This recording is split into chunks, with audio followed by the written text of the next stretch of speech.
Takže, ty si sa rozhodol ísť na svoju prvú akciu? Fajn, už vidím ten tvoj sebavedomý úsmev, ako si budeš mysleť, že si druhý John Wick. Ale počúvaj ma, brácho, realita je taká, že ak sa nebudeš riadiť nejakými radami alebo nejakými pravidlami, skončíš ako nejaký trafený slimak. Pomalý, mokrý a totálne v prdeli. Takže poďme na to. Maskovanie. Ak si teraz kúpil maskáče a budeš si mysleť, že si sa úplne pred všetkými hneď takto schoval, kamarát, si na veľkom omyle. Samozrejme maskáče dokážu pomôcť, ale ak sa budeš po ihrisku pohybovať ako 100-kilová kráva na steroidoch, samozrejme zabudni na to, že sa schováš, keď vlastne tvoja taktika je rozbehnúť sa a kričať, ako keby ťa naháňa tvoja ex.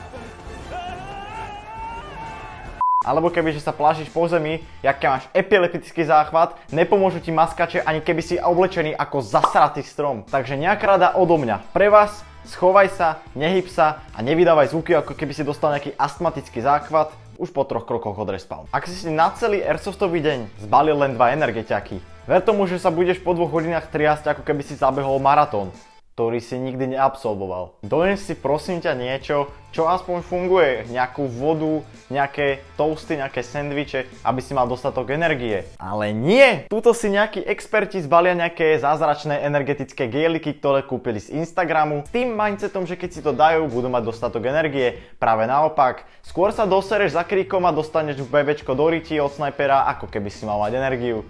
Poďme ďalej. Pokiaľ je tvoja taktika bežať len dopredu, ako keby ti horela riť, potom je to veľmi zlé. Veľmi zlé. Vieš, čo sa stane, keď budeš bežať ako nejaký splašený králik na luke? Vôbec nič, len do teba budú všetci sypať. Kamo, ver mi, skús sa na chvíľku zastaviť, ukludniť, uvažuj a skús sa nehýbať, ako keby si práve dostal defibrilátorom. Vyskúšaj si niekedy takzvané čupnúť. Praško, nie si tank, tie guľky žiadny tuk neodrazí.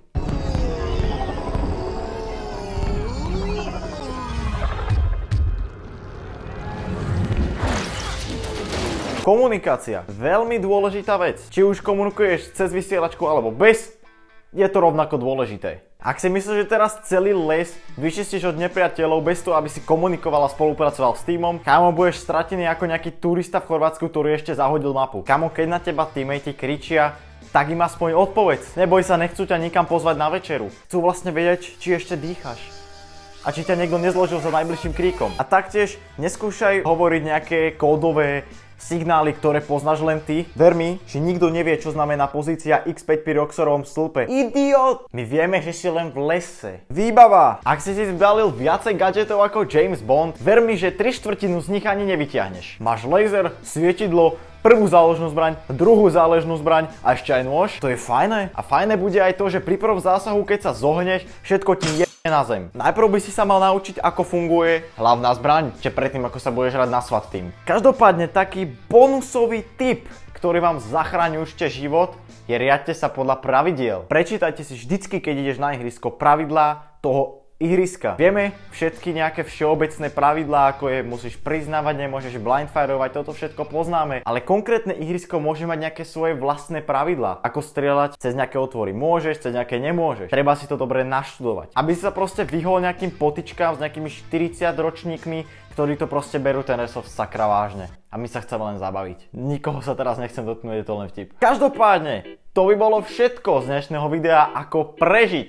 Takže dúfam, že sa vám videjko páčilo, ak áno, rozhodne nezabudnite kliknúť na like alebo na odber a taktiež na jedno videjko z týchto dvoch, ktoré práve vidíte tu. A tuto v strede je odber. Jo! Takže klikajte, vidíme sa v ďalších videjkách. Zatiaľ čaute.